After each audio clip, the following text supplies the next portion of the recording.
June 2019. Phoenix, Arizona.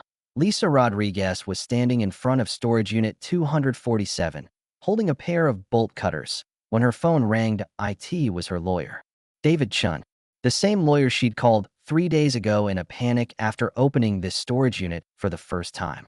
"Lisa, are you there?" "At the storage unit." "Yeah, I'm about to go back inside, and stop. Do not open that door. Do not go inside. Do not touch anything. I'm serious, Lisa. If you open that door again without proper legal protocol, you could lose everything. Or worse, end up in federal prison." Lisa froze, the bolt cutters hanging loose in her hand. Federal prison? For opening a storage unit she'd legally bought at auction for $200. What she'd found inside 3 days ago had seemed like a miracle. Like winning the lottery. The discovery of a lifetime. But now her lawyer was telling her that opening it again could destroy her life.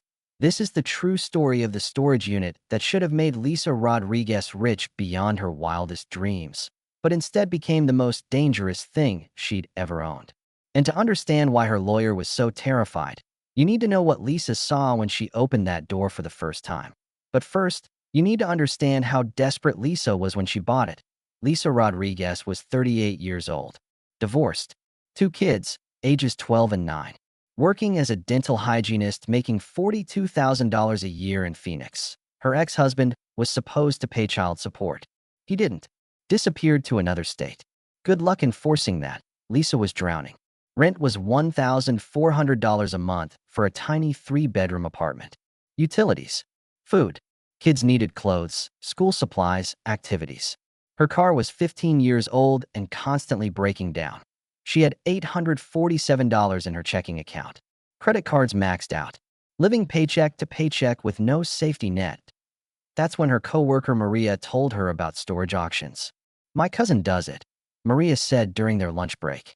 "Buys abandoned storage units, resells the stuff. Made like $3,000 last month." Lisa was skeptical. "Isn't that like gambling?" "Kind of. But if you're smart about it, pick the right units, you can make decent money."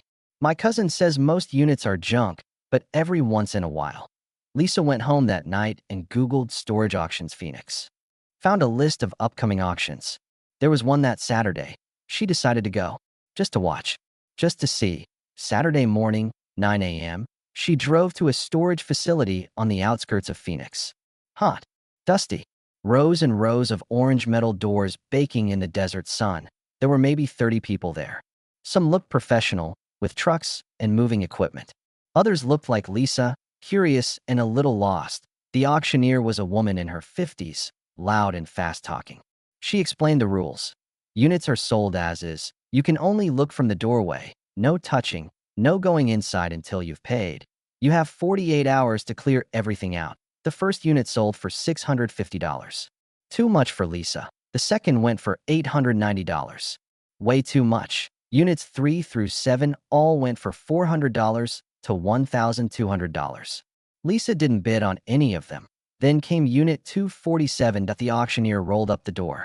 People crowded around to look inside. Lisa squeezed through to see. It was weird. The unit was organized. Too organized. Metal shelving units lined both walls. Cardboard boxes stacked neatly, labeled with dates. A filing cabinet. A desk. Everything precise and deliberate. But here's what made it weird. Everything was covered in a layer of dust. Thick dust. Like nobody had opened this unit in years.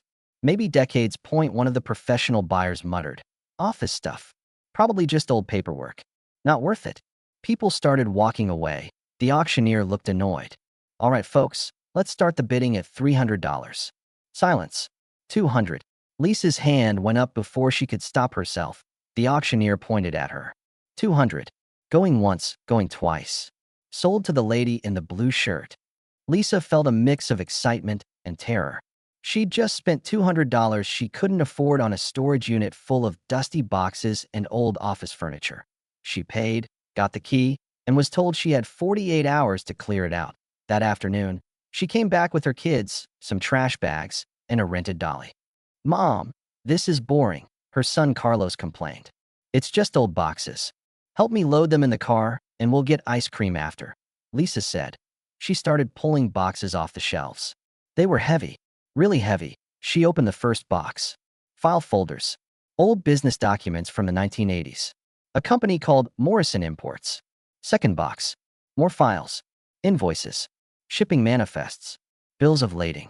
Great, Lisa muttered. I paid $200 for someone's old office files. Her daughter Emma was poking around near the filing cabinet. Mom, this drawer is locked. Lisa tried it. Definitely locked. She didn't have a key. We'll take it home, and I'll try to open it there, she said. They loaded everything into Lisa's car and a small U-Haul trailer she'd rented. Took 3 trips. That evening, after the kids were in bed, Lisa sat in her garage surrounded by boxes. She started going through them more carefully, hoping to find something, anything, she could sell. More paperwork. Old ledgers. Business cards. Boring. Then she got to a box that was different. Heavier than the others. When she opened it, she understood why. Inside were rectangular packages wrapped in brown paper and tape. Dozens of them. Each one about the size of a brick. Lisa's heart started pounding. She knew what these looked like. She'd seen enough movies. She carefully unwrapped one package. Inside were paintings. Small paintings. Old-looking. Each one maybe 8 inches by 10 inches. Oil paintings with ornate gold frames. She pulled out another package. More paintings. Different artists. Different styles. But all clearly old. All clearly expensive-looking. Lisa spent the next 2 hours unwrapping packages. By the time she was done, she'd counted 47 paintings spread across her garage floor. She took photos and Googled how to identify valuable paintings. Spent hours researching signatures, styles, time periods. Some of the paintings had signatures she recognized. Names she'd heard in art history class in college years ago. One signature made her stop breathing. Monet. She Googled Monet paintings value. The numbers she saw made her dizzy. Millions. Tens of millions. This couldn't be real. These couldn't be real Monets and Renoirs and Pissaros just sitting in a storage unit in Phoenix. But what if they were? Lisa didn't sleep that night. She kept going back to the garage, staring at the paintings, trying to convince herself this was real. The next morning, Sunday, she called the one person she knew who might have answers. Her friend's husband, who was an art dealer. Tom, it's Lisa Rodriguez. I know this sounds crazy, but I need you to look at something. Tom came over that afternoon. She showed him the paintings. His expression changed immediately. He put on gloves and examined them carefully. Pulled out a magnifying glass. Studied signatures. Looked at the back of canvases. After 20 minutes, he looked at Lisa with a very serious expression. Lisa, where did you get these? Storage auction. Is that a problem? These are either very good forgeries, or they're real. And if they're real, he paused. If they're real, you're holding somewhere between $15 million and $30 million worth of Impressionist and Post-Impressionist paintings. Lisa had to sit down. But here's the thing, Tom continued. Paintings like this don't just end up in storage units. These should be in museums or private collections with heavy security. Something about this doesn't add up. What do? You need a lawyer. Immediately. Before you do anything else, you need legal representation. Because if these paintings are real, there's going to be questions about provenance, about ownership, about how they ended up in that storage unit. Tom gave her the name of a lawyer who specialized in art law. David Chun. Lisa called him first thing Monday morning. David listened to her story, asked detailed questions, and said he'd come look at the paintings that evening. When David arrived, he was all business. He photographed every painting, documented everything, took notes. Lisa, I'm going to be very direct with you. This is potentially a massive legal minefield. Here's what we need to determine. Are these paintings authentic? If yes, who is the legal owner? How did they end up in that storage unit? Were they stolen? If they were stolen, when? Does the statute of limitations apply? What are your legal rights as the purchaser of the storage unit contents? So, I might not get to keep them. You might. But it's complicated. We need to do this very carefully and very legally. Here's what I'm advising. Do not open that storage unit again. Do not remove anything else. Do not post about this on social media. Do not tell anyone else. We need to establish a clear legal chain of custody and prove that you acquired these in good faith. But there's still more stuff in the storage unit. I only cleared out part of it. David's expression became very serious. Lisa, if there are more paintings in that unit or anything else of significant value, we absolutely cannot have you going back in there alone. Every action you take from this moment forward needs to be documented, witnessed, legally defensible. Over the next 2 weeks, David worked with an art authentication expert. They confirmed that at least 31 of the 47 paintings were authentic works by major Impressionist painters. The others were high-quality period pieces, also valuable. The estimated total value, $23.70 million, $23.7 million. But here's where things got complicated. David's research uncovered something disturbing. Morrison Imports, the company name on all those boxes, was owned by a man named Richard Morrison who died in 1991. Morrison had been investigated in the 1980s for international art smuggling and trafficking in stolen antiquities. He was never convicted. The investigation stalled, but there were allegations that he'd smuggled art out of Europe, including pieces stolen during World War II that had never been recovered. Lisa, David said carefully, there's a very real possibility that some or all of these paintings were stolen. If that's the case, the original owners or their heirs have legal claim to them. But I bought them legally. At an auction. Yes. And that protects you from criminal liability. You're a good faith purchaser. But it doesn't necessarily mean you get to keep them if they were stolen property. Lisa felt her dream crumbling. However, David continued, here's where it gets interesting. If these paintings were stolen more than 50 years ago, and if the original owners or heirs cannot be located, and if proper legal procedures are followed, there's an argument that you, as the good faith purchaser, could retain ownership. What do I need to do? We need to file a declaratory judgment action. Basically, we go to court and ask a judge to determine legal ownership. We'll notify any potential claimants. If no one comes forward with a superior claim, the paintings could be yours. How long does that take? Months. Probably a year. Maybe longer. And the stuff's still in the storage unit. That's what I called you about today. We need to clear out that storage unit, but we need to do it with witnesses, with video documentation, with legal oversight. Everything by the book. That's why I told you not to open it again on your own. 3 days later, with David present, a videographer documenting everything, and 2 independent witnesses, they opened storage unit 247 again. What they found in the filing cabinet that Lisa's daughter had discovered was locked, changed everything. Inside were detailed ledgers, shipping records, bills of sale, and photographs of the paintings, with notes indicating where Morrison had acquired each one. Some had been purchased legitimately from galleries in the 1970s. Those were clean, but 7 paintings had disturbing notes, acquired from EB, Vienna, 1982. No provenance documentation. Believed to be from WW Collection. WW Collection likely meant World War II collection. Stolen by Nazis. Later sold on black market. Those 7 paintings were worth approximately $8.40 million. David reviewed all the documentation. Here's the situation. The paintings that Morrison bought legally, you have a clear claim to. That's 24 paintings worth about $15.3 million. The 7 with questionable provenance, we need to report to the authorities. There's an FBI art crime team that handles this. They'll investigate the original ownership. What happens to those 7 paintings? If the original owners or heirs can be found, the paintings go back to them. If not, and if it's determined that Morrison himself purchased them in good faith before laws changed, there's a possibility you could keep them. But that's a long shot. Lisa made a decision. I want to do the right thing. If those paintings were stolen from families during the Holocaust or whatever, they should go back to those families.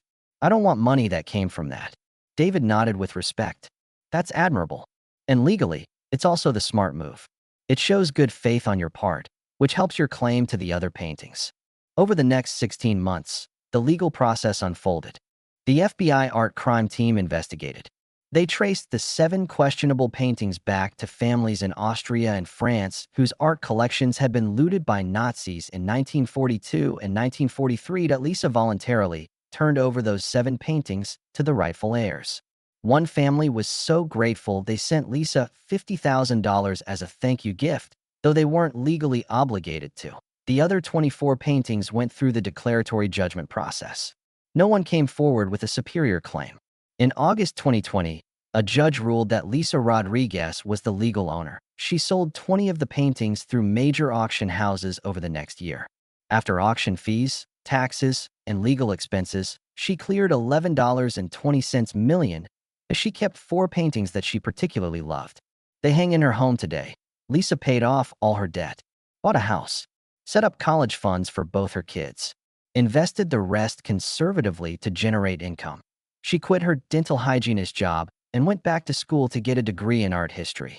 She now works part-time at a museum and volunteers with organizations that help recover stolen art. The storage facility where she bought Unit 247, they now have a plaque, site of the $23.7 million storage unit, sold August 2019 for $200. But here's the thing that haunts Lisa to this day. She almost didn't bid. She almost walked away. And if she had, someone else would have bought that unit, found those paintings, and maybe wouldn't have done the right thing with the stolen ones. I think about that a lot, Lisa told an interviewer. I was desperate. I needed money. And the universe put this opportunity in front of me. But it also tested me. Would I keep stolen property? Would I take money that belonged to Holocaust victims? I'd like to think I'd make the right choice regardless. But it's easy to be ethical when you're not desperate. The 7 paintings she returned were eventually sold by the families who got them back. They raised $7.9 million total at auction. One family donated their painting to a museum in Vienna. The others used the money to establish Holocaust education foundations. Lisa received letters from 3 of the families. One letter, from a woman in France whose grandmother's painting was returned, said, "You could have kept this. You could have hidden it. You could have sold it and no one would have known. But you didn't. You gave my family back a piece of our history. You gave us justice. Thank you for being honest when you didn't have to be." Lisa keeps that letter framed in her office. Today, she tells her story at art law conferences. She talks about the ethical complexities of found art, about provenance, about doing the right thing even when it costs you. And she always ends with this. I bought a storage unit for $200. I found $23.7 million worth of art. I gave back $8.4 million to the rightful owners. And I ended up with $11.2 million. Some people think I'm stupid for giving back that money. But I sleep perfectly at night. And that's worth more than any amount of money. Her lawyer, David Chun, who initially told her to never open that storage unit again without legal counsel, says Lisa's case is now taught in art law classes across the country. It's the perfect example of how to handle a situation like this correctly, David says. Lisa could have made so many mistakes. She could have tried to sell the paintings privately. She could have hidden the questionable ones. She could have gotten greedy. But she did everything right. She got legal help immediately. She cooperated with authorities. She did the ethical thing.